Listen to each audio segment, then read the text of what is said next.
with Lydia. Welcome to another episode of Heart Talk with Lydia. My name is Amara, and on the surface, I'm a married woman of 1 year and 8 months. But if you look a little closer, you'll see a woman who died inside before she ever wore her wedding dress. Let me take you back. It was September 2023 when Ebube proposed after we dated for 8 months. I still remember that evening. It was at a small restaurant in Abuja, the one we used to visit after Sunday service. He had told me we were just going for dinner, but then he pulled out a ring while the music played. I cried. Everyone clapped. My best friend of 12 years, Ada, was the loudest that night. She had been with me through secondary school, university, breakups, family troubles, everything. She used to joke that she was going to stand right beside me on my wedding day, and when the time came, she did. We started planning the wedding almost immediately. The date was set for 17th February 2024. My parents were overjoyed. Ebube's family went all out, especially his mother, who wanted it to be the wedding of the year. Ada was my maid of honor. She was everywhere, from choosing club colors to scouting vendors to making sure my ashrebi was perfect. I trusted her with everything. Then came the night that burned everything. It was Friday, 9th February, just 8 days to the wedding. I had gone to Ebube's apartment after a long day of chasing vendors. I remember carrying a nylon bag with the groom's shoes I had just picked up. His car was outside, so I thought he was home. I didn't knock. I had a spare key. The living room lights were off, but I heard faint music from the bedroom. I thought, maybe he's tired and playing music to relax. I pushed the door open, and there they were on his bed. My husband-to-be and my best friend, tangled in each other's bodies, too lost to even notice me at first. I froze, the bag dropping from my hand. Ada screamed when she saw me, scrambling for the bedsheet.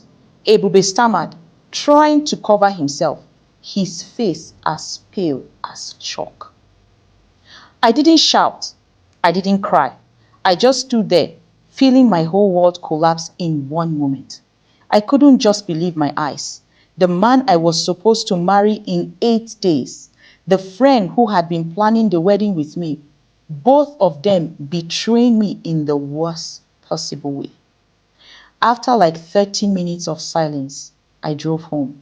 My hands shook on the steering wheel, my chest heavy like a stone. But I said nothing to no one. I wanted to cancel everything. But where do I start from? Invitations had gone out. Money had been spent. Guests were flying in from abroad. My parents would never recover from the disappointments. Just too much was invested that I couldn't turn back. So, on 17th February 2024, I wore the white dress. I walked down the aisle. I smiled at cameras. Everyone saw a beautiful bride, but no one knew the details. Ada was nowhere in the picture. I didn't expect she would anyway. There was a quick replacement of her role without an explanation. My husband wallowed in guilt and wondered why I didn't speak to him regarding his infidelity. And honestly, I can't say why I didn't. I guess it's my way of dealing with the issue, or so I thought. Now, 1 year and 6 months later, I live like a stranger in my own marriage. I don't touch him. I don't even speak to him. Every time he tries to hold me, all I see is that night, that bed, that betrayal.